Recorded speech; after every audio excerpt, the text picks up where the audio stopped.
পরিস্থিতি আমাদেরকে আমাদের ঈমান বৃদ্ধি করার একটা সাবাব। কেননা যারা প্রকৃত অর্থে মুমিন বা ঈমানের হক রাখে, আল্লাহ সুবহানাহু ওয়া তাআলা তাদেরকে কোনো না কোনোভাবে হেদায়েত দেবেন। এটা আল্লাহ সুবহানাহু ওয়া তাআলার একটা নিয়ম। আল্লাহ সুবহানাহু ওয়া তাআলা হয়তো তিনি প্রকাশ্যে আমাদের কাছে আসেননি, কিন্তু তিনি আমাদের জন্য এমন কিছু নিদর্শন রেখে দিয়েছেন, একজন বিবেকবান যদি সেগুলো অনুধাবন করতে পারে তাহলে তার জন্য ঈমান গ্রহণ করাটা সহজ হবে। এই জন্য আল্লাহ সুবহানাহু ওয়া তাআলা কিন্তু তিনি আকাশ, জমিন এবং এর উভয়ের মাঝে এমন কিছু সৃষ্টি আছে, যে সৃষ্টির বিস্ময়কর কিছু বিষয় আছে যেগুলো আল্লাহ দেখতে বলেছে। আমি আর আপনি সাধারণ মানুষ, হয়তো সেগুলো দেখার প্রয়োজন হয় না, কারণ আল্লাহ আমাদেরকে এমনি ঈমান দিয়ে দিয়েছেন। কিন্তু এমন কিছু মানুষ আছে যারা চিন্তা ফিকির করে, তারপরে তারা হয়তো একটা এমন কিছু দেখতে পায় যেগুলো আমরা আপনারা দেখতে পাই না। আর যখন সেগুলো দেখতে পায় তখন আল্লাহ সুবহানাহু ওয়া তাআলা তাকেই ইঙ্গিত করেছেন, তাহলে তুমি কি ঈমান আনবে না? যেমন আমরা জন্মেছি বীর্য থেকে, সেই বীর্যটা কিভাবে রক্তে কিভাবে মাংসে রূপান্তরিত হয়, এটা একটা মেডিকেল সায়েন্সের সার্জনরাই বলতে পারবে, যারা এই বিষয়ে অভিজ্ঞ। তো যখন এই প্রক্রিয়াটাকে ও জানবে, আল্লাহ সুবহানাহু ওয়া তাআলা ওকে বলেছেন তুমি তারা সাধারণ কারো মতো নও, তাহলে তুমি কেন ঈমান আনবে না? যারা মহাকাশে বিচরণ করে তারা এমন কিছু দেখতে পায় যেটা আমরা দেখতে পাই না, তো আল্লাহ তাদেরকে ধরবে, এত কিছু দেখার পরেও তুমি কেন ঈমান আনোনি? যেমন বহু কাফেররা আল্লাহ সুবহানাহু ওয়া তাআলার কাছে দেখতে চাইতো যে এটা দেখান, এটা দেখান, কিন্তু আল্লাহ ভালো করেই জানে যারা ঈমান আনা তারা না দেখেও আনবে, যারা ঈমান আনবে না তারা দেখেও ঈমান আনবে না। যেমন মক্কার লোকেরা চাঁদকে দ্বিখণ্ডিত দেখতে চেয়েছিল, আল্লাহ দেখিয়েছিলেন, কিন্তু ঈমান এনেছে? ঈমান আনেনি। কিন্তু আমরা আল্লাহর কাছে এমন কোনো ডিমান্ড করি নাই যে আল্লাহ এটা দেখাও, তাহলে আমরা ঈমান আনবো। আল্লাহ আমাদেরকে এমনি আমাদের অন্তরের ভিতর ঈমানকে গেঁথে দিয়েছেন, তাই আমরা আল্লাহর প্রশংসা করি, আমরা বলি আলহামদুলিল্লাহ। এই চলমান পরিস্থিতিতে আপনি রাসূলুল্লাহ সাল্লাল্লাহু আলাইহি ওয়াসাল্লামের সত্যতা খুঁজে পাবেন।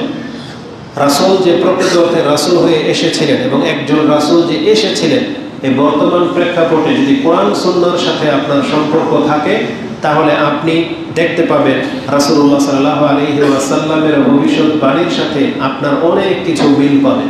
তখন এগুলো আপনি ফিতনার সেন্সে না নিয়ে এটা আপনার ঈমানের সবাব হিসেবে গ্রহণ করেন, যে রাসূল বলেছিল বৃষ্টিপাত হবে, সত্য হয়েছে, তো ঈমান এনে নেন। রাসূল বলেছেন মরুভূমি একদিন সবুজে ঘিরে যাবে, তাহলে দেখতে পাচ্ছে, আপনি তখন ঈমানকে মজবুত করে নেন।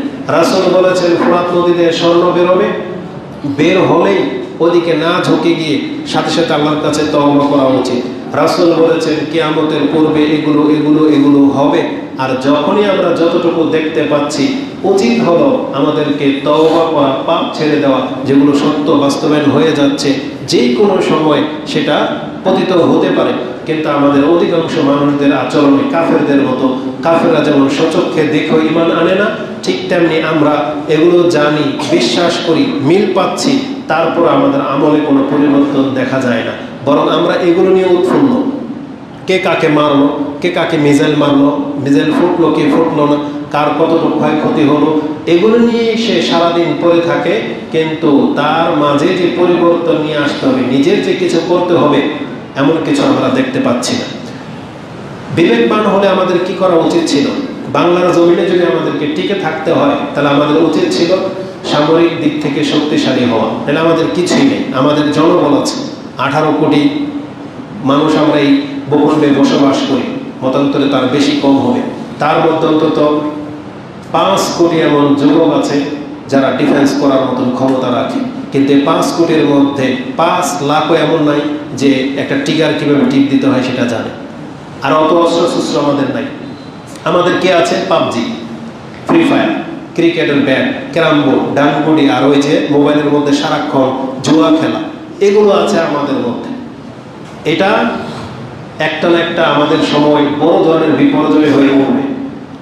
পররাষ্ট্রগুলো আমাদেরকে নিয়ে হয়তো ষড়যন্ত্র করতেছে, বা তারা প্রকাশ্যে আমাদের দিনী ভাই মুসলিমদেরকে হত্যা করতেছে, কিন্তু আমাদের কিছুই করার নাই। আমরা শুধু হুঙ্কার দিতে পারি, বাস এতটাই। এই হুঙ্কার যথেষ্ট না। আমাদেরকে এখনো যদি সময় আছে, আমাদের আমরা যদি পদক্ষেপ না গ্রহণ করি, খুব শীঘ্রই আমরা বড় ধরনের একটা ক্ষতির সম্মুখীন হব। এটা আমি জানি এবং আপনারা জানেন, সবাই জানে। আর রাজনীতিবিদ যারা, তারা এগুলোকে কর্ণপাত করে না, তারা ইন্ডিয়াকে ভয় পায় না, তারা তাদের প্রতিপক্ষ দলকে ভয় পায় যে ও ক্ষমতায় চলে আসলে আমার ইনকাম শেষ। তারা এই টেনশনে সারাদিন লেগে আছে। আর আমরা জনসাধারণরা টেনশনে আছি, যেই দলে আসুক ওটা আপনার আমার খেলাফ, কিন্তু এটা জেনে নেন। যারা জনসাধারণ, বাংলাদেশের মানুষকে যদি আপনি 3 ভাগ করেন, এক ভাগ হচ্ছে জনসাধারণ, এমন জনসাধারণ যাদের সাথে দেশ বাঁচলো না ডুবলো কোনো যায় আসে না, তাদের মূল টার্গেট হচ্ছে যৌনকর্ম করার, পেট ভরে খাওয়ার, মিউজিক, গান বাজনা আর খেলতামশা করা। এটা হচ্ছে এক ধরনের জনগণ। আরেক ধরনের জনগণ আছে যারা নিজেও ভালো থাকতে চায়, দেশ কিভাবে ভালো থাকবে সেই চিন্তা করে।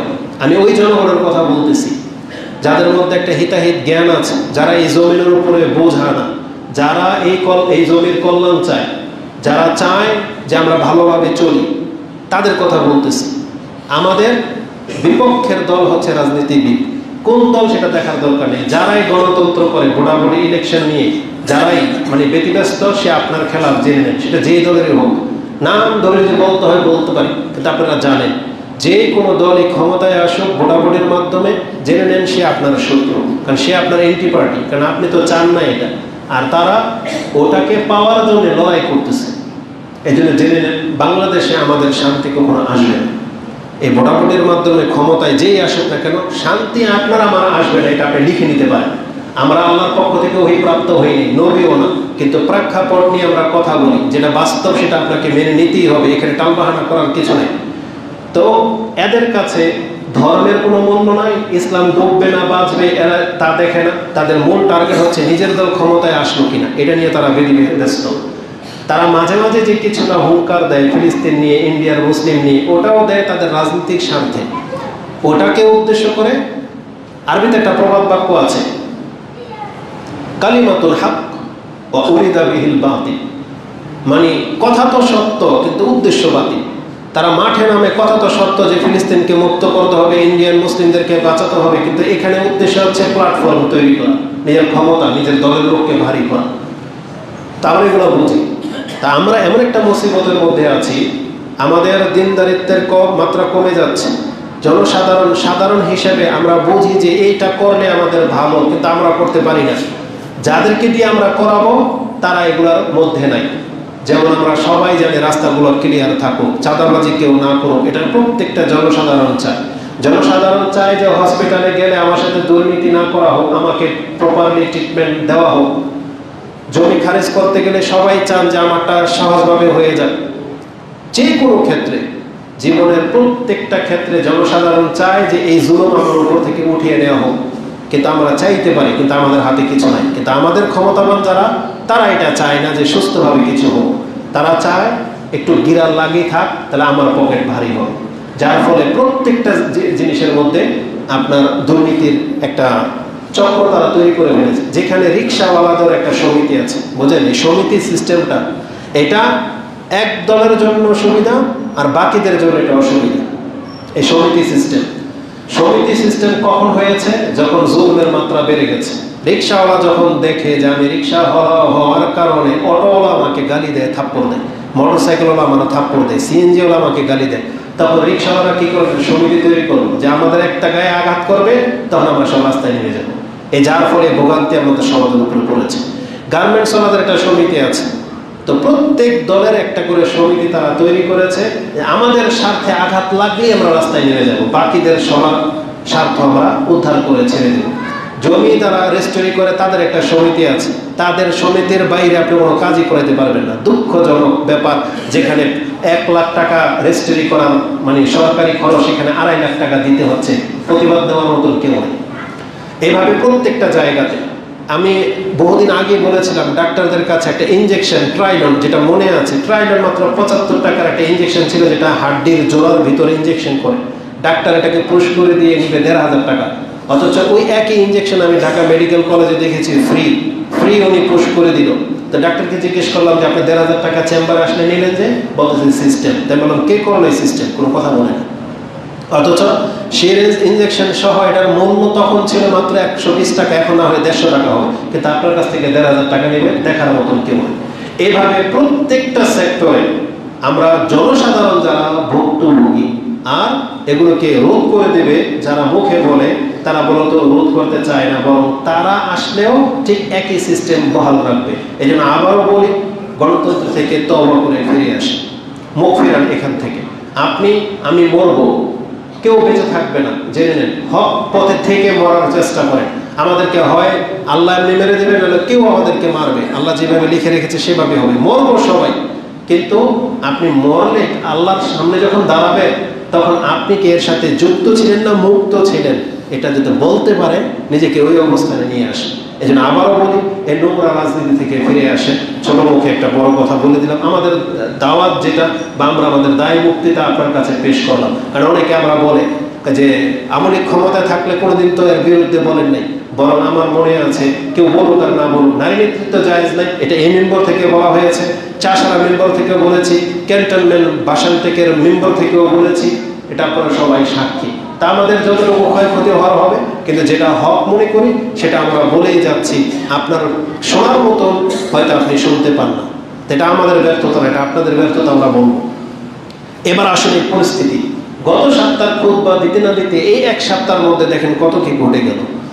ইন্ডিয়ার চক্রান্ত তো বুঝতেই পারেন, আমরা এগুলো প্রকাশ্য বলতে পারি না, কারণ প্রকাশ্য আমাদের, আমরা হয়তো ছোট, কিন্তু বড়রা প্রকাশ্য বলতে পারে না, কারণ এগুলো ওদের মিডিয়া পর্যন্ত যায়, ওরা এগুলো নিয়ে প্ল্যানিং করে। মানে এটা সবার কাছে স্পষ্ট। আল্লাহ নিজেই যখন বলেছেন মুসলিমদের সবচেয়ে বড় শত্রু হচ্ছে ইহুদি এবং যারা মুশরিক, শিরক করে, তাহলে শুধু শিরক ইন্ডিয়ার ওরা করে না, ওরা তো কাফের। বাংলাদেশের মধ্যেও অসংখ্য মুশরিক আছে যারা আমাদের খেলাফ। তাহলে এমন পরিস্থিতিতে আমরা হয়তো আর প্রশান্তির চোখ হয়তো কখনো দেখবো না, একমাত্র আল্লাহ ভালো জানে। হয়তো আল্লাহ সুবহানাহু ওয়া তাআলা একটা সময় পৃথিবীতে প্রশান্তি ফিরিয়ে দিবেন, তবে সেই সময়টা খুব কম, মাত্র 7 বছর। বলা হয়েছে ঈসা আলাইহিস সালাম থাকবে পৃথিবীতে মাত্র 7 বছর। জেনে নেন ওই 7 বছরই বেঁচে থাকবেন তিনি, কতটাই থাকবে প্রশান্তির সময়। তার মরে যাওয়ার পরে আবার শুরু হবে মানে বিশৃঙ্খলা। তবে জেনে নেন ওই তুলনায় এখন আমরা ভালো আছি। ঈসা আলাইহিস সালাম আসার পরে, মরে যাওয়ার পরে পৃথিবীর অবস্থা যা হবে, সেই তুলনায় আজকে বাংলাদেশের মুসলিমরা ভালো আছি। আজকে আপনি সালাত পড়তে পারেন, আলহামদুলিল্লাহ বলতে পারেন, সুবহানাল্লাহ বলতে পারতেছেন, চাইলে সিয়াম রাখতে পারেন, এটা সম্ভব। কিন্তু আগামী দিনগুলোতে সেটা সম্ভব হবে না। খালি দেখতে থাকেন কি হতে যাচ্ছে। তো আমরা আমাদের মূল বিষয়ের দিকে ফিরে আসি। এই ফিতনা যেহেতু রাসূল বলেছেন, পরবর্তী দিনগুলো দিন দিন খারাপের দিকে যাবে। লাম ইয়াবকা মিনাদ দুনিয়া ইল্লা বালাউন ওয়া ফিতনাতুন, যেটা ইবনে মাজাতে হাদিসটা আপনি 4032 বা 34 পেয়ে যাবেন, 4034 অথবা 32, 4032 বা 34 পেয়ে যাবেন। সেটা হচ্ছে ফিতনার অধ্যায়, যে এই দুনিয়াতে বিপদ আপদ আর ফিতনা ছাড়া আর কিছুই বাকি থাকবে না। এটা প্রত্যেকটা মুসলিম আপনি হারে হারে টের পাবেন। তো দিন দিন বলতে না বলতে শুরু হয়ে গেছে। আর সবচেয়ে বেশি আশ্চর্য লাগে রাসূলুল্লাহ সাল্লাল্লাহু আলাইহি সাল্লামের সেই হাদিসটা কিভাবে বাস্তবায়ন হচ্ছে। রাসূল বলেছেন যে ওয়াল হারাজ বিলিসানিল হাবাশাতি আল কাতল, মানে হারাজ বেড়ে যাবে, হত্যা বেড়ে যাবে। মানুষ জানবে না কেন তাকে হত্যা করা হয়েছে, যে হত্যা করলো ও জানবে না ওকে কেন হত্যা করা হয়েছে। বাংলাদেশের মোটামুটি কতগুলো ঘটনা ঘটে গেল। একটা মহিলার দিকে কোন একটা ছেলে হাসছে, এটাকে কেন্দ্র করে ওকে কোনো না কোনো কারণে হত্যা করে দেওয়া হলো। আজীব দুনিয়া। তো আমাদের সাথে এমন কিছু ঘটতে পারে যে কারোর সাথে, কিন্তু আপনি জানবেন না আপনাকে কেন হত্যা করা হয়েছে। এই জন্য আল্লাহ সুবহানাহু ওয়া তাআলার কাছে আমি আমার এবং আপনাদের ক্ষয়ক্ষতি থেকে আল্লাহর কাছে আশ্রয় চাচ্ছি। আমিন। তা আজকের আমাদের মূল বিষয় হলো রাসূলুল্লাহ সাল্লাল্লাহু আলাইহি ওয়াসাল্লামের ভবিষ্যৎবাণীগুলোর মধ্যে থেকে একটা ভবিষ্যৎবাণী, যে রাসূল বলেছেন যে ইন্না বাইনা ইয়াদাই ইসসাআ, নিশ্চয়ই কিয়ামতের মুখোমুখি এমন একটা দিন আসতে যাচ্ছে, মানে ওই দিনগুলো কিয়ামতের সামনাসামনি হবে। আইয়ামান ইউরফাউ ফিহা আল ইলম, যখন ইলমকে উঠিয়ে নেওয়া হবে। ওয়ায়ানজিলু ফিহা আল জাহল, মূর্খতাকে নাজিল করে দেওয়া হবে বা মূর্খতাকে বহাল রাখা হবে, যেটা অন্য অন্য ভাষায় আরো আসবে। এই হাদিসটা ইমাম মুসলিম কোট করেছেন, যে উঠিয়ে নেওয়া হবে এবং মূর্খতাটাকে বিরাজ করে দেওয়া হবে। তা আজকের খুতবার বিষয় হলো ইলম উঠে যাবে কিয়ামতের পূর্বে। এই ইলম কোন এলম, এটা আমরা এক পর্বে আলোচনা করেছি। আজকে এটা হচ্ছে কিয়ামতের 12তম পর্ব, যে ফিতনার অধ্যায়গুলো নিয়ে আমরা আলোচনা করতেছি, তার এটা হচ্ছে 12তম খুতবা। তার একটা পর্বে আমরা আলোচনা করেছিলাম কোন এলম। মূলত সেই এলম হচ্ছে আল্লাহর পক্ষ থেকে যে এলম নাজিল করা হয়েছে, সেই এলম উঠে যাবে। তার মানে তাতে তিনটা জিনিস থাকবে। সেটা কি? আল্লাহর পরিচয়, আমাদের রাসূল সাল্লাল্লাহু আলাইহি সাল্লামের পরিচয় এবং আমাদের দ্বীনের জ্ঞান। মানে ধর্ম, ইসলাম যে ধর্মের উপরে আমরা এখন প্রতিষ্ঠিত, সেই ধর্মের ইবাদতগুলো কোনটা কিভাবে করতে হয়, এই জ্ঞান কারো কাছে থাকবে না, এই পৃথিবী থাকবে না। পৃথিবীতে এই জ্ঞান থাকবে না, বরং যে কোরআনের আয়াতের উদ্ধৃতি আমরা দিই, এই কোরআনের আয়াতই থাকবে না। আল্লাহ সুবহানাহু ওয়া তাআলা এটাকে পুরো পৃথিবী থেকে মুছে দিলেন, যেটা আল্লাহর পক্ষ থেকে নাজিল করা হয়েছিল। এমন কোনো কাগজ ছিল না যেখানে কোরআনের আয়াত লেখা ছিল, কিন্তু আল্লাহ যখন নাজিল করেছে তখন থেকে লেখা শুরু হয়েছে। ওই যখন লেখা শুরু হয়েছে, ঠিক এইভাবেই একদিনে পৃথিবী থেকে, কাগজ থেকেই কোরআন উঠে যাবে। মানে আর করে নতুন করে কোনো কোরআন ছাপা হবে না, সেই ফাইলই থাকবে না, যেটা রাসূলুল্লাহ সাল্লাল্লাহু আলাইহি ওয়াসাল্লাম আমাদেরকে বলেছেন। তো ইলম উঠে যাবে, এই মর্মে বেশ কিছু হাদিস রয়েছে। আনাস রাদিয়াল্লাহু তাআলা আনহু থেকে আরেকটা হাদিস তিনি নিয়ে নেন। قال قال رسول الله صلى الله عليه وسلم إن من أشراط الساعة, নিশ্চয় এটা হচ্ছে কিয়ামতের লক্ষণগুলোর মধ্য থেকে লক্ষণ, আইয়ুরফা আল ইলম, ইলমকে উঠিয়ে নেওয়া হবে, ওয়ায়াসবুত আল জাহাল, মূর্খতাকে বিরাজ করা হবে। যেমন ইসলাম নাজিল হওয়ার আগে পৃথিবীতে যে মূর্খামি ছিল, সেটাই আবার পৃথিবীতে বহাল হয়ে যাবে। আচ্ছা, মূর্খামি কি? লেখাপড়া না জানা, এটা না, বরং ইসলামে মূর্খতা বলা হয়েছে যেই জিনিসগুলো ইসলামে হারাম, ওই জিনিসগুলোই নতুন করে করা, এটাই হচ্ছে মূর্খতা। কারণ হারাম তো এই জন্য হারাম করা হয়েছে, যেগুলো আপনি জানতেন না, যেগুলো বড় পাপ, ওগুলো আল্লাহ জানিয়েছেন, এই জন্য তুমি এগুলো করতে পারবে না, এই জন্য বলা হয়েছে হারাম। এটা না করাটাই হচ্ছে জ্ঞান। যেমন এই কাজগুলো নেকির কাজ, আমরা আপনারা জানতাম না, আল্লাহ আমাদেরকে জানিয়েছেন, তাহলে সেই কাজগুলো করা হচ্ছে জ্ঞান, না করা এটা হচ্ছে মূর্খামি। তার মানে কেউ কাউকে হত্যা করে দিল, এটা হচ্ছে মূর্খামি। জেনায় নিজের স্ত্রী রেখে অন্য স্ত্রীদের সাথে মিলন করা, এটা হচ্ছে জেনা, এটা হচ্ছে মূর্খামি। তারপর অন্যকে ঠকানো, মিথ্যা বলা, যত রকমের হারাম কাজগুলো আছে যেগুলো ইসলামে হারাম করা হয়েছে, সেগুলো করা মানে হচ্ছে মূর্খামিতে নিজেকে অংশ নেওয়া। আর এগুলোই পৃথিবীতে প্রতিনিয়ত ঘটবে। রাসূল বলেছেন যে ওয়ায়াসবুতা আল জাহাল, মূর্খতাই পৃথিবীতে স্থায়ীভাবে থেকে যাবে, যেটা ইমাম বুখারী তার ইলমের অধ্যায়ের 80 নম্বর এবং মুসলিম ইলমের অধ্যায় 6678 এই হাদিসটাকে পেশ করেছেন। তো আজকের বিষয় হলো এই ইলম কিভাবে উঠে যাবে। এটা একটা ইঙ্গিত আজকে দিয়ে দেব যে কিভাবে পৃথিবী থেকে ইলম উঠে যাবে। এখানে তিনটা বিষয়, ইলম উঠে যাবে। কোন ইলম বলা হয়েছে? সেটা হচ্ছে ওই যে তিনটা জ্ঞান, আল্লাহ সম্পর্কে জ্ঞান, তার রাসূল সম্পর্কে জ্ঞান এবং দ্বীন সম্পর্কে জ্ঞান। যে তিনটা প্রশ্ন কবরে করা হবে, এই তিনটা জ্ঞানই কিন্তু আল্লাহর পক্ষ থেকে নাজিল করা হয়েছিল, আর এই তিনটা জ্ঞানই উঠে যাবে। এই জন্য যেহেতু এই বিষয়টা একটা পর্বে আলোচনা হয়ে গেছে, আমরা সেটা এখানে আর উল্লেখ করলাম না। আজকের পর্ব শুরু হবে কিভাবে সেটা উঠে যাবে। এই জ্ঞান যেভাবে নাজিল হয়েছিল ঠিক এইভাবে উঠে যাবে। আসলে এই মর্মে কোরআন হাদিসে কি আছে আমি আপনাদেরকে দেখাই। রাসূলুল্লাহ সাল্লাল্লাহু আলাইহি ওয়াসাল্লাম থেকে বেশ কিছু হাদিস এসেছে, সেই হাদিসগুলোর মধ্য দিয়ে ইমামগণ আমাদেরকে ব্যাখ্যা করে বুঝিয়েছেন। যেমন ইমাম বুখারী রাহিমাহুল্লাহ তিনি তার কিতাবুল ইলমের 34 নম্বর পর্ব তিনি এভাবে করেছেন, বাবু কাইফা ইউকবাদুল ইলম, পৃথিবী থেকে কিভাবে ইলমকে কবজ করা হবে। মানে ইউকবাজ, এই যে আমাদের কবজ করা হয় না, জান দেহ থেকে প্রাণকে নিয়ে নেওয়া হয়, ঠিক পৃথিবী থেকে ইলমটাকে এভাবে নিয়ে নেওয়া হবে, এটাকে কবজ করা হয়েছে। কাইফা ইউকবাদুল ইলম, ইলমকে কিভাবে উঠে নেওয়া হবে তিনি একটা পর্ব করেছেন, এবং তাতে তিনি উল্লেখ করেছেন এই ইলম হঠাৎ করে উঠে যাবে না। মানে সকালবেলা হয়েছে আর সবাই ভুলে গেছেন, মানে মেমোরিতে কিছুই নাই, নামাজ কি, সিয়াম কি, যাকাত কি, কিছুই জানেন না, না এইভাবে ইলম উঠে যাবে না। আর না তা অন্তর থেকে মুছে যাবে, যে হঠাৎ করে উঠে গেল, যে উঠে দেখলেন যে কোরআনে কিছু লেখা নাই, হাদিসের কিতাব সব সাদা, এমন হবে না। আর আপনার অন্তরে যেগুলো হিফজ করে রেখেছেন সেগুলো যে একবারে একদিনে ভুলে যাবেন না, এমনটাও হবে না। তবে ইলম উঠে যাবে দুইটা পন্থায়। এক, যারা কিছু জানে, যেমন যারা ইসলাম যতটুকু জানেন কিন্তু আমল করেন না, তাহলে মানে আপনার কাছে যে ইলম ছিল এটা এখন ওই লোক জানে না, আপনার নাসল জানে না।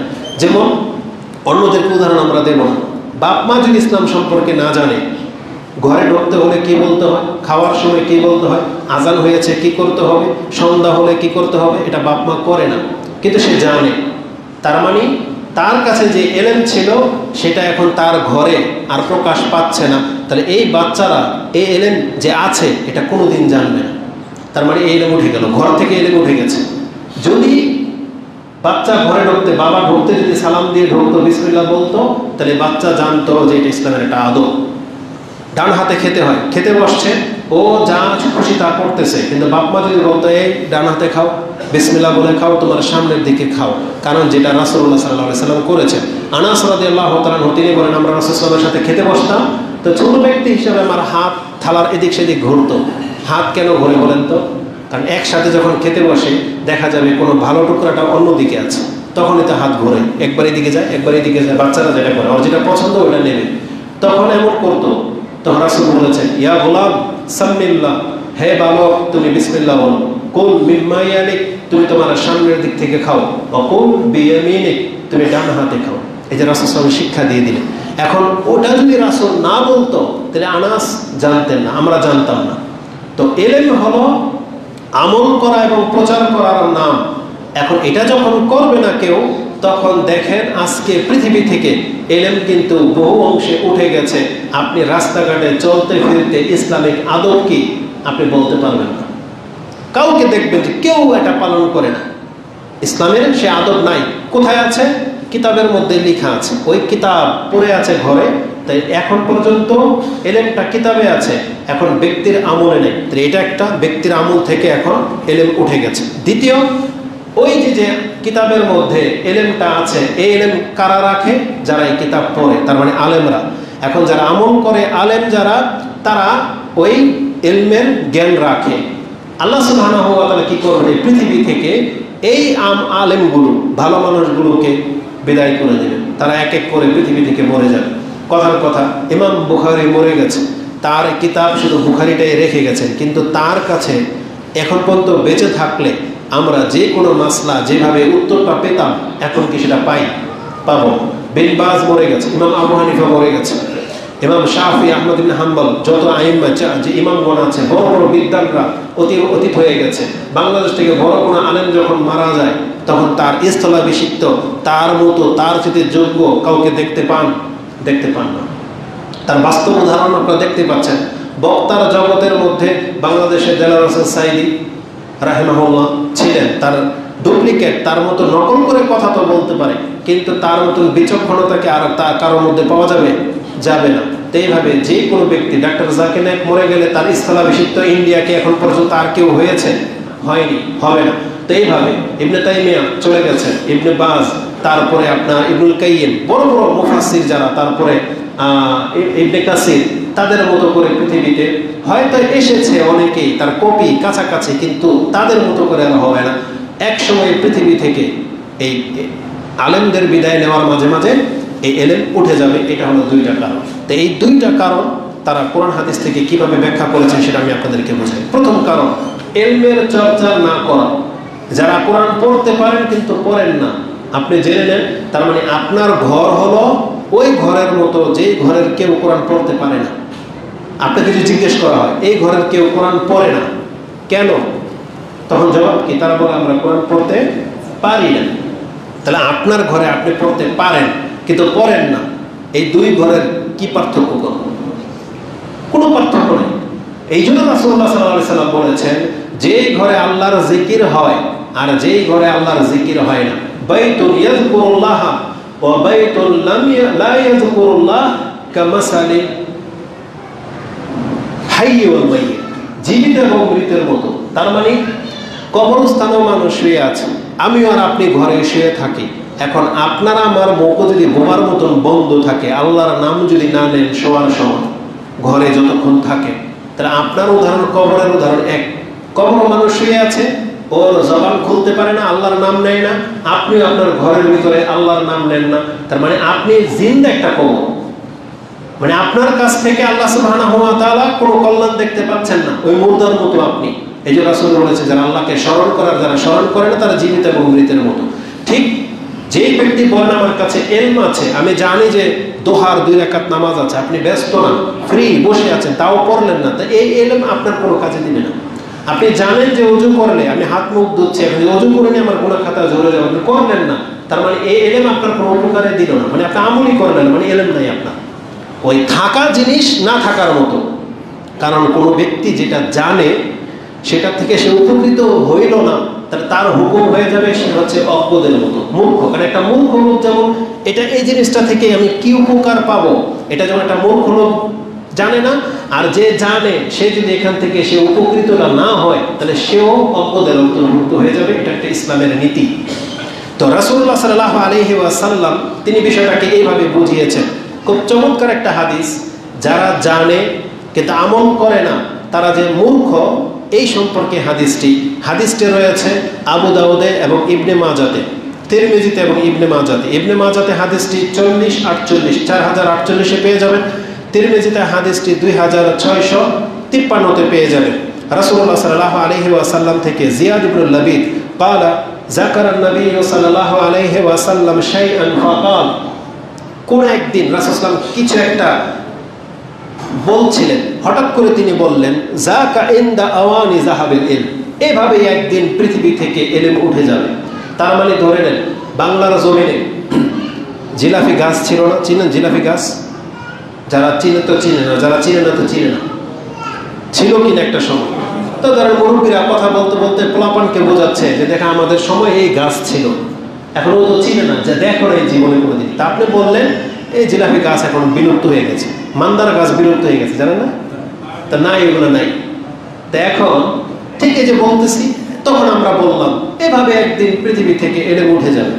এই যে মান্দার গাছ, জিলাফি গাছ, যেভাবে গাছ উঠে গেছে, এভাবে পৃথিবী থেকে, যেমন বাংলাদেশ থেকে শহরাতের বহু কিছু উঠে গেছে না, এখন আগে তো বহু কিছু ছিল, তাই না? এখানে নাকি রুটির স্তূপ পড়ে যেত, এখন হয়, এখন রুটি দেওয়াটাকে বেদাত মনে করে, তাই না? এইভাবে আলহামদুলিল্লাহ বাতিলগুলো একদিন উঠে যাবে। ঠিক হক মানে এলমও একদিন উঠে যাবে। এই কথা শুনে জিয়াদ বিন লাবিদ বলতেছে, ইয়া রাসূলুল্লাহ কাইফা ইউফাউল, কিভাবে এভাবে এলম উঠে যাবে? গাছ না হয়, যেমন উদাহরণ দিলাম, গাছ না হয় কেটে ফেলছে দেখে নাই, আর কেউ লাগাই নেই, কিন্তু আমরা তো একটার জায়গায় একটা গাছ লাগাচ্ছি, তাই না? যেমন ওই মান্দার গাছ কেটে দিয়েছে, তা আমি তাই না আরেকটা লাগিয়েছি, তো এইভাবে তো আমার ছেলে লাগাবে, ওর ছেলে লাগাবে, তো এইভাবে তো গাছ থেকে যাবে, এটাই বলছিলেন। তো লাবিদ, জিয়াদ বিন লাবিদ তিনি বলতেছেন কাইফা ইউরফাউল ইলম ওয়া নাহনু নাকরাউল কুরআন, ভাষাটা শুনেন, আমরা তো কোরআন পড়তেছি, ওয়া নুকরিউ আবনাআনা, এবং আমাদের সন্তানদেরকে কোরআন পড়াচ্ছি, ওয়া ইউকরিউহু আবনাআনা আবনাআহু, আর আমার সন্তানরাও তারাও তাদের সন্তানকে কোরআন শিখাবে, পড়াবে, এইভাবে চলতে থাকবে ইলা ইয়াউমিল কিয়ামা, কিয়ামত পর্যন্ত আমাদের মুসলিমদের নাসল বাকি থাকবে, কোরআন বাকি থাকবে, কোরআন পড়া বাকি থাকবে। তাহলে ইলম কিভাবে উঠে গেল? কালা সাকিলাত কাউমুকা ইয়া জিয়াদ, বলছে জিয়াদ তোমার মা তোমার জন্য আক্ষেপ করো, ইন কুনতু লা আরাকা মিনাল মিন আফকাহিল মাদিনা আফকাহি রাজুলিন মিনাল মাদিনা, আমি তো তোমাকে মদিনার একজন বিচক্ষণ ব্যক্তি ভাবতাম, আর বাস্তবে কি তিনি বিচক্ষণ ব্যক্তি না? এই প্রশ্ন করলেন কিভাবে? কিন্তু রাসূলুল্লাহ সাল্লাল্লাহু আলাইহি ওয়াসাল্লাম তাকে ইঙ্গিত করে বললেন যে তোমার জন্য আক্ষেপ হয়, তুমি দেখতে পাও না? আওয়ালাইসা হাযিহিল ইয়াহুদ ওয়ান নাসারা ইয়াকরাউনা আত-তাওরাতা ওয়াল ইনজিল লা ইয়ামালুনা বিশাইইন মিম্মা ফীহিমা, এই যে ইহুদি নাসারারা তারা কি তাওরাত আর ইনজিল পড়ে না? বলছে পড়ে, কিন্তু ওরা তাওরাত আর ইনজিলে যেই আদেশ আল্লাহর আছে এগুলো একটু আমল করে না। মানে ইহুদি খ্রিস্টানরা ওরা তাদের আসমানি কিতাবের উপরে আমল করে না। তা রাসূল কি বলেছেন? এই জন্যই তো আল্লাহ বলেছেন যে গায়রিল মাগযুবি আলাইহিম ওয়ালাদ-দাল্লিন, এরা হচ্ছে গজবপ্রাপ্ত এবং গোমরা, পথহারা, মানে মূর্খ, যাদের কাছে তাওরাত ইনজিল থাকা সত্ত্বেও এরা পড়ে কিন্তু আমল করে না। আমাদের বর্তমানে বাংলাদেশের অধিকাংশ হাফেজ যারা কোরআন তো পড়ে, কোরআন মুখস্থ রাখে, কিন্তু কোরআনের ম্যাক্সিমাম অর্থইও জানে না। আল্লাহ যে কি বলছে ওকে এটা বলতেই পারবে না, আমল করা দূরের কথা। আর বাংলার জমিনে তো কোরআন হাদিস তো পড়াই না, তারা ফিকার উপরে নিজেদের সন্তানদেরকে গড়ে তোলে, যার ফলে কোরআন হাদিসের খেলাফ তারা এত বড় বড় কথা বলতেও দ্বিধা করে না। আমরা চাই না আসলে হানাফিদেরকে নিয়ে কথা বলতে, বিশেষ করে আমি চাই না, আমার লজ্জা হয় এখন কথা বলতে, হানাফি শব্দ নিয়ে কথা বলতে এখন লজ্জা হয়। কারণ কি? এর উদাহরণটা হইল, একটা চোর চুরি করেছে, এখন ও চোর এই শব্দটা শুনতে ও রেগে যায়, অথচ কিন্তু চোর, বুঝেন? এখন আমার করণীয় কি বলেন তো? ও করছে চুরি, এখন ওকে বলতেছে আমার চোর বলতে পারবেন না, বুঝেন? তো এদের অবস্থা হয়ে গেছে এরকম। যদিও কথাটা এইভাবে বলেছে আপনি বুঝতে পারেন নাই হয়তো। হানাফি সমাজের আলেম যারা, তারা তাদের ছোটদেরকে বা যে সে নিজেকে হানাফি বলে এদের লাগামটা যেন কেন ধরে না, আমরা ঠিক ধরে না কেন এদের। হানাফি বড় আলেম যারা তারা নিজেদেরকে হানাফি বলে, বিজ্ঞ আলেম বলে, তারা কবর মাজার পূজারীকে ধরে না কেন, তারা ভণ্ডাদেরকে ধরে না কেন? হানাফি ট্যাগ লাগিয়ে এই যে কুতুববাগ দরবার শরীফ, দেওয়ানবাগ, আটরশি, মাইজ ভান্ডারি, ফুরফুরা, সরসিনা, এগুলো সব কি হানাফি। ফিল্ম ইন্ডাস্ট্রির যত লোক, ক্রিকেটার যত লোক, ওদেরকে জিজ্ঞেস করেন তোমাদের মাযহাব কি বলবে? হানাফি। রিক্সাওয়ালাকে জিজ্ঞেস করবো বলবে হানাফি। যত মানুষ রাজনীতিক, আওয়ামী লীগকে জিজ্ঞেস করেন কোন দল, বলবে হানাফি। বিএনপি হানাফি, সব হানাফি। যারা গান বাজনা করে এরাও হানাফি, যারা ল্যাংটার মেলা এরা সব হানাফি, সবই হানাফি ধরে নেন। এক হানাফি হুজুর কি বলতেছে, দুদিন আগের ঘটনা, যে আহলে হাদিসদেরকে বদনাম করার জন্য আব্দুর রাজ্জাক বিন ইউসুফ হাফিজাহুল্লাহর নাম নিয়ে বলতেছে যে কাজ্জাব বিন কাজ্জাব, এক তো বলে এরকম মিথ্যা বলে, দ্বিতীয়ত হচ্ছে বলতেছে ইমাম মানে আব্দুর রাজ্জাক বিন ইউসুফ ইমাম আবু হানিফাকে নাকি কাফের বলছে। আচ্ছা কবে বলছে কাফের, এর কোনো প্রমাণ আছে? তা হানাফি বড় হুজুররা যদি ইতর না হইতো, দুষ্ট না হইতো, তাহলে এদেরকে গিয়ে ধরে নাকি এরকম মিথ্যা কথা কেন বলো? একটা জাতিকে ইগনোর করার জন্য, ছোট করার জন্য এইভাবে মিথ্যা বলতে হয় কোন আলেম সম্পর্কে? বলতেছে যে ইমাম আবু হানিফাকে কাফের বলছে আহলে হাদিসের এক শেখ, অথচ জানেন ইমাম আবু হানিফার মর্যাদা কি? আস্তাগফিরুল্লাহ। বলতেছে যে ইমাম আবু হানিফা নাকি রাসূলুল্লাহ সাল্লাল্লাহু আলাইহি সাল্লামের দুধ সন্তান, বুঝেন? উম্মে সালামা রাদিয়াল্লাহু তাআলা আনহার দুধ পান করিয়েছে নাকি ইমাম আবু হানিফা রাহিমাহুল্লাহ। আচ্ছা বলেন তো দেখি, আস্তাগফিরুল্লাহ বলা ছাড়া আমাদের আর কিছু করার নাই। এর কথাটা কেমন মিথ্যা জানেন? এমন একটা কথা বলছে, আর একটা লজিক থাকতে হয়। কি থাকতে হয়? একটা লজিক থাকতে হয়। উম্মে সালামা রাদিয়াল্লাহু তাআলা আনহা ওর কথাটা বলার আগে তো একটু গুগলে সার্চ করে নিলেও হইতো। আমার যতটুকু জানা, উম্মে সালামা রাদিয়াল্লাহু তাআলা আনহা রাসূলুল্লাহ সাল্লাল্লাহু আলাইহি ওয়াসাল্লামের সাথে বিয়ে হয়েছে মোটামুটি অনেক বয়সী, প্রায় 30-35 বছর হবে হয়তো, বা 30-এর কম হবে না। তারপরে তিনি কতদিন বেঁচে ছিলেন? তবে অনেক বয়স বেঁচে ছিলেন, যেটা আমরা সার্চ করে দেখলাম 62 হিজরি লেখা আছে, যে 62 হিজরিতে নাকি তিনি ইন্তেকাল করেছেন। ইমাম আবু হানিফার জন্ম কবে বলেন? 80 হিজরি। তাহলে 62 আগে না 80 আগে? তাহলে যেই মা আমাদের উম্মাহাতুল মুমিনিন, যিনি মারা গেলেন 18 বছর আগে, তাই না? 62 থেকে 80 মাইনাস করলে কত হয়? 18 তো হয়। আমি ওইটা হিসাব বিজ্ঞান কম বুঝি। তো 18 বছর আগে যিনি মারা গেলেন, এর দুধ কিভাবে পান করলেন আপনার ইমাম? আরে আমরা আহলে হাদিসের কিছুই বলবো না, আপনাদের হানাফি আলেমরা কোথায়? লজ্জাও করে না? আপনাদের তো লজ্জা করা উচিত। হেরে আমার দলের লোক এটা কি বলবো, লজ্জা করা উচিত না? আমাদের এই কাফের বলা ফ্যাক্টরি কি করে এখন ফটো লাগাতে পারে না? ও একটা মানুষকে বাড়াইতে গিয়ে কাকে ছোট করলো চিন্তা করা যায়? বলতেছে যে উম্মাহাতুল মুমিনিন উম্মে সালামা রাদিয়াল্লাহু তাআলা আনহা দুধ পান করেছে ইমাম আবু হানিফা। চিন্তা করা যায়? আমি কিছু বলবো না, কারণ আমরা কিছু বললে আমাদেরও কিছু ভাইয়েরা আছে বলতেছে এমন ক্রিটিক্যাল পরিস্থিতিতে যেখানে ফিলিস্তিন, ইন্ডিয়াতে এত ফিতনা শুরু হয়েছে, আর এখন এরা 8 রাকাত আর 20 রাকাত নিয়ে গুতাগুতি করে, এই ভাষায় বলে। তা তোমাদের লজ্জা লাগে না? এখন আমাদেরকে কেন বলতাম তোমাদের হানাফি হুজুর এগুলো কি শুরু করেছে? এগুলো করলে তোমাদের সাথে মিশে কি আমরা যুদ্ধে যাব? এগুলো করলে এদের সম্পর্কে একজন উর্দু একজন বক্তা আছে, বলে দিই তার নাম, থাক আছে খুব পাই পর্যন্ত, মেরাজ রাব্বানি, ইন্ডিয়ার লোক, দেওবন্দি ছিলেন, কোরআন সুন্নাহর দিকে ফিরে আসছেন বা কোরআন সুন্নাহ দিয়ে স্টাডি করতেছেন। এই মেরাজ রাব্বানি হাফিজাহুল্লাহর একটা বক্তব্যে আমি বসেছিলাম, এটা সৌদি আরবে জুড়ে একটা বড় কনফারেন্স হয়েছিল, আমি শেখ মতিউর মাদানী হাফিজাহুল্লাহ ওনার সাথে গিয়েছিলাম। তো মেরাজ রাব্বানির একটা বক্তব্যে আমি বসে শুনেছিলাম। তিনি বলেছিলেন হানাফিদেরকে तुम ये मत कहो कि तुम झूठे हो, माने किसी हनाफी को तुम झूठे मत कहो, सिर्फ उसके लिए इतना काफी है कि तुम हनाफी हो। বুঝেন কথা কি বলছে? যে হানাফিদেরকে মিথ্যুক বলার দরকার নাই, তুমি হানাফি, এই কথাটা বলাই যথেষ্ট। তার মানে সুবহানাল্লাহ, আমরা ছোটরা বললে তো কি আগুন লেগে যায়, এটা আমাদের বিজ্ঞদের কথা, কোন চমৎকার বলেছেন। তার বাস্তব হচ্ছে এগুলো, এটা বাস্তব না, এটাকে মিথ্যা না সত্য? ইমাম আবু হানিফা উম্মে সালামা রাদিয়াল্লাহু তাআলা দুধ পান করছে, সত্য না মিথ্যা? বলছে কারা? জানি কি হইল প্রমাণ? এদের এক হুজুর বলতেছে কোরআন নাজিল হয়েছে সর্বভারতে, সত্য না মিথ্যা? এরা কারা? আমরা কিছু বলবো। তো এইভাবে বলতে গেলে মানে লজ্জা লাগে। এই পরিস্থিতিতে যেখানে বাংলাদেশকে বাঁচাইতে হবে বা মুসলিমদেরকে বাঁচাইতে হবে, তারা এখন পর্যন্ত রেশারেশি নিয়ে চলতেছে। আহলে হাদিসদেরকে ছোট করার জন্য, তাদের কোরআন সুন্নাহর আলেমদেরকে মানুষের কাছে হেয় করার জন্য কত মিথ্যাচার যে করে। বলছেন নবী মানেন, এরা ওহাবি, এই সেই, এরা ওই যে এরা নাপিত, সবকিছু কেটে দেয়, আমরা সবকিছু কেটে দিই, বুঝছেন? মানে 20 রাকাতকে কাইটা 8 রাকাত করে নিয়েছি, ফরজ থেকে সুন্নত আলাদা করে কেটে ফেলে দিয়েছি, সুন্নত পড়ে কিছু হয়, এইগুলো বক্তব্য। তো এদের সাথে মিশবো আমরা কোনোদিন? এরকম মিথ্যা প্রচার করলে, এরকম মিথ্যা নিন্দা গাইলে আল্লাহ এদের কাছ থেকে বাংলার মুসলিম উম্মাহকে হেফাজত করবো না।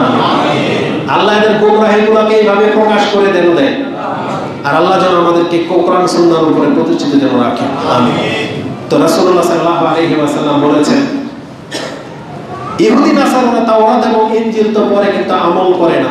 তার মানে এটাই হচ্ছে প্রমাণ যে ইলম থাকলেই শুধু হবে না, কোরআন সুন্নাহর জ্ঞান আপনি যদি আমল না করেন তাহলে আপনার দ্বারা এটাই প্রকাশ পাচ্ছে যে আপনি জানেন না, তাহলে আপনি হচ্ছেন মূর্খ, মানে ইলম আপনার কাছ থেকে উঠে যাবে। এই জন্য হাসান আল বসরি রাহিমাহুল্লাহ তার একটা উক্তি ইমাম বুখারী রাহিমাহুল্লাহ কোট করেছেন। তিনি বলেছেন, এই হাদিসের মধ্যে আরেকটা কথা রয়েছে। উবাদা ইবনে সামিত তিনি বলেন, ইন শি'তা লা উহাদ্দিসান্না বিআউয়ালি ইলমিন ইউরফাউ মিনান নাস, তুমি যদি চাও এই পৃথিবী থেকে প্রথম মানুষের কাছ থেকে কোন ইলম উঠে নেওয়া হবে তা আমি তোমাকে বর্ণনা করতে পারি। তখন তিনি নিজেই বলেছেন, আর সেটা হচ্ছে আল খুশু। খুশু মানে হচ্ছে অন্তর থেকে আপনি যে ইবাদতটা করবেন আল্লাহর জন্য, মানে আন্তরিকতা, আল্লাহর ভয়, আল্লাহর কাছে নমনীয়তা, প্রত্যেকটা মানুষের কাছ থেকে এই নমনীয়তা উঠে যাবে। এটা হচ্ছে প্রথম আমানত, যে পৃথিবীর মানুষ থেকে উঠে যাবে। এবং তিনি দেখেন তার যুগের কথা বলতেছেন, ইউশিকু, আমার ভয় হয়, আনতাদখুলা মসজিদা জামাআতি, তুমি একটা জামা মসজিদের মধ্যে জামাতরত অবস্থায় নামাজীদেরকে দেখে আসো, আমার ভয় হয়, ফালা তারা ফীহি রাজুলান খাশিয়ান, তুমি একজন মানুষ পাও কিনা সন্দেহ আছে যে আল্লাহর কাছে খুশু খুজুর সাথে দাঁড়িয়েছে। এটা যদি 1400 বছরের আগের মানুষের অবস্থা হয়, আজকে আমাদের অবস্থা কি বলেন তো? আমরা এখন আল্লাহকে ভয় পাই না, আমাদের কাছ থেকে আমানতদারিতে উঠে গেছে, ওয়াদার খেলাফি আছে, মিথ্যা আছে, চুরি বাটপারি সব কিছু আমাদের মধ্যে আছে। তাহলে 1400 বছরে মুসলিম কতটা অধঃপতনে নেমে গেছে। তা এটাই হচ্ছে বাস্তব প্রমাণ যে রাসূল বলেছেন এই পৃথিবী থেকে এলেন উঠে যাবে। এই জন্য হাসান আল বসরি রাহিমাহুল্লাহ তিনি বলতেন,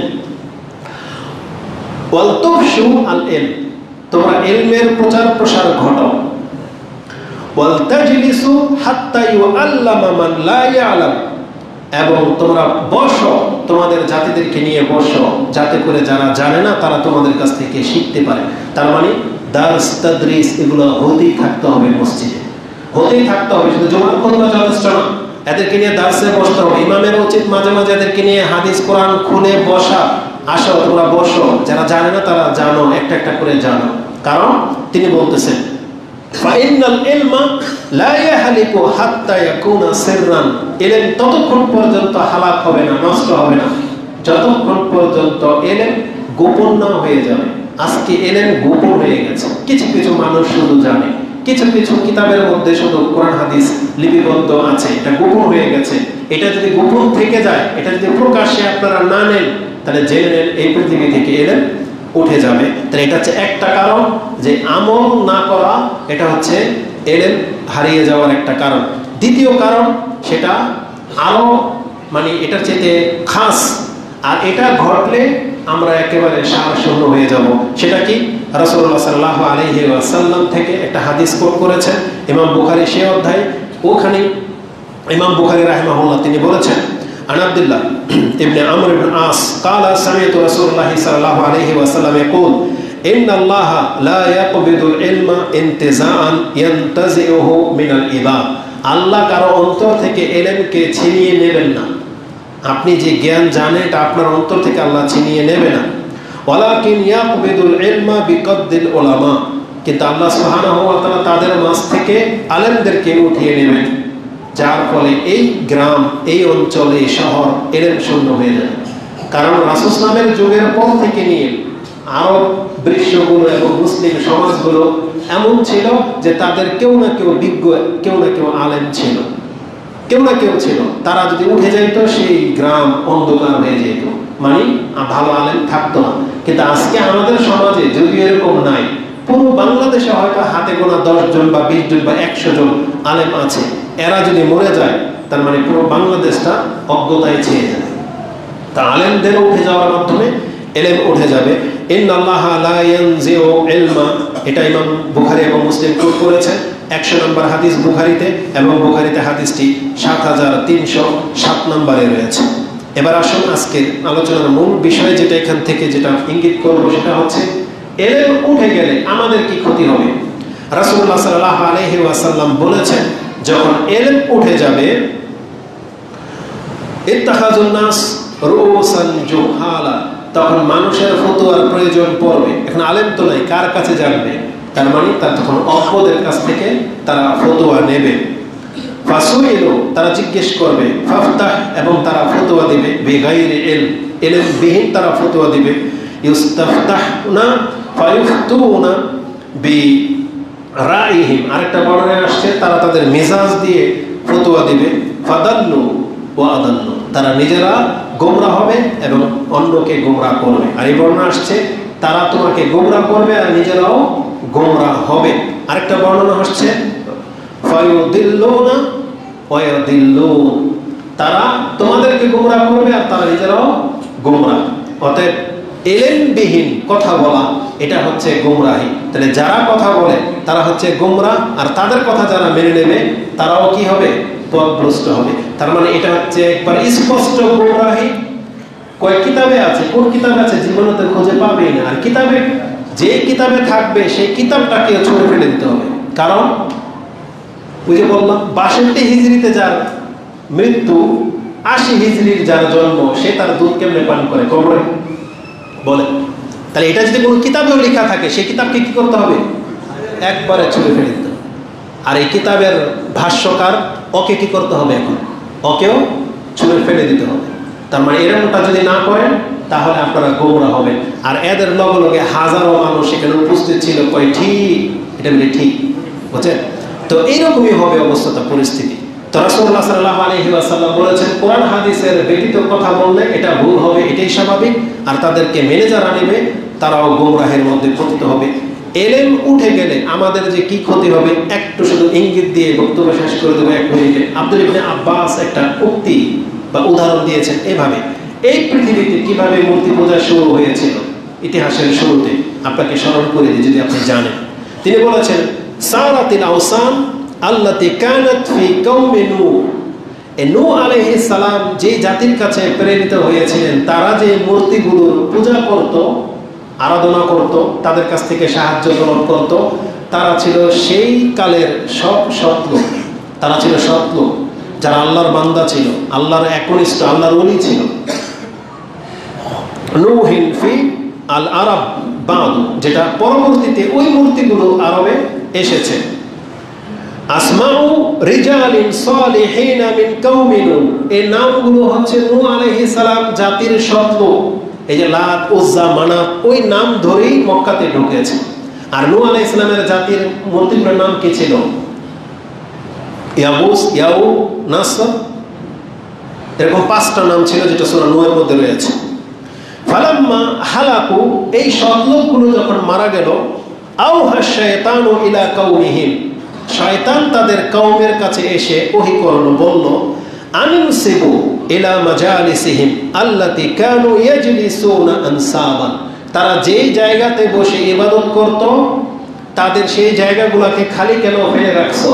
সেই জায়গাতে তাদের একটা রূপ তৈরি করো, রূপ তৈরি করে ওখানে বসিয়ে দাও, যাতে করে তাকে দেখলে তোমার মনে হয় যে এই লোকটা কত বড় আল্লাহর ওলি ছিল, দাতা ছিল।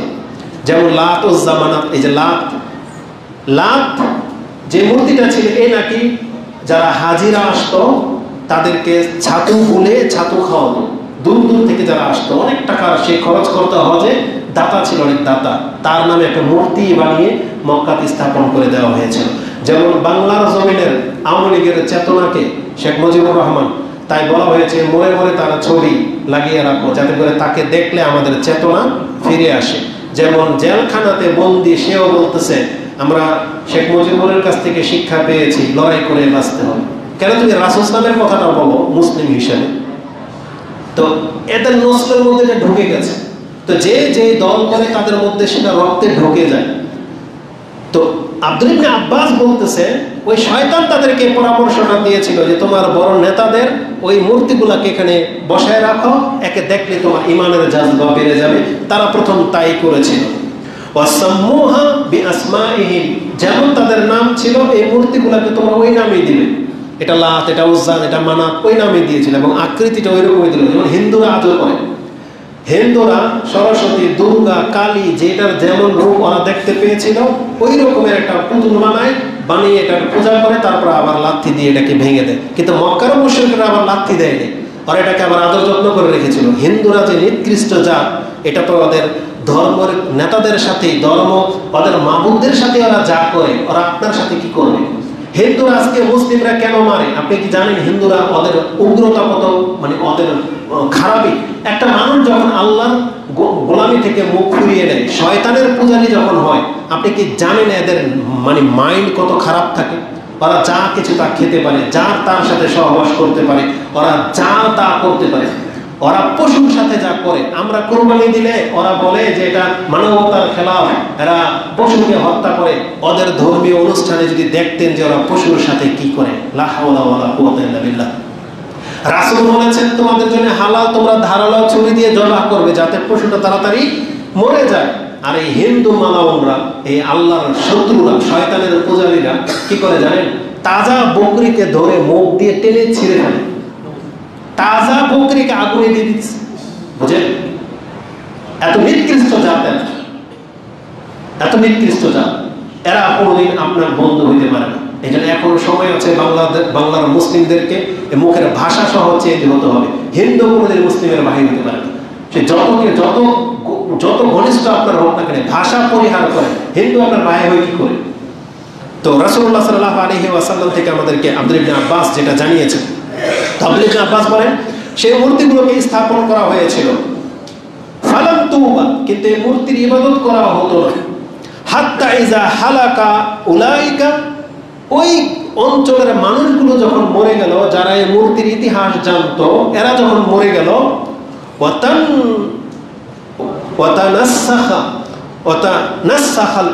ইলম যখন, দেখেন এটাই হচ্ছে আজকে আলোচনার মূল বিষয়।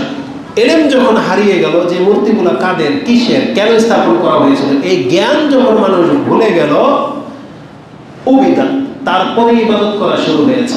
তারপরে শয়তান এসে বলছে তোমরা কি করো, এগুলোর তো পূজা করতো তোমার বাপ মারা, এদের কাছ থেকে এসে চাইলে পাইতো, পাইলে তাদের মনস্কামনা পুরা হতো, তোমরা এদের কাছে চাও, এদের কাছে ধর্ম ধরো, তখন গিয়ে ইবাদত করা শুরু হলো।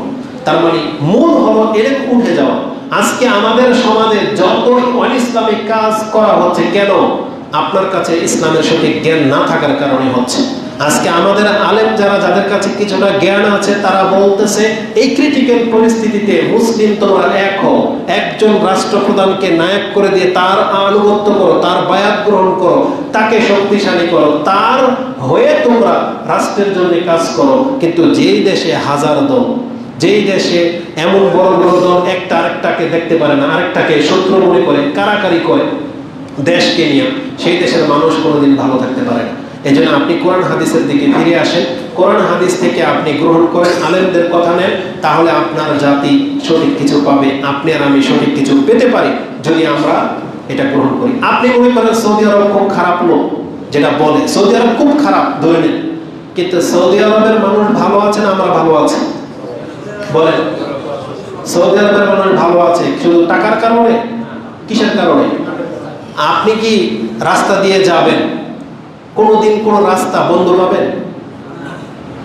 সৌদি আরবের মধ্যে যে ফ্যাসিলিটিটা মানুষ পায় এত খারাপের মাঝে, কি খারাপ? ওরা ব্যক্তিগত খারাপ, নাচ গান করবে, মদ খাবে, জুয়া খাবে, এটাই তো না? আপনার জীবনের নিরাপত্তা নাই সেখানে।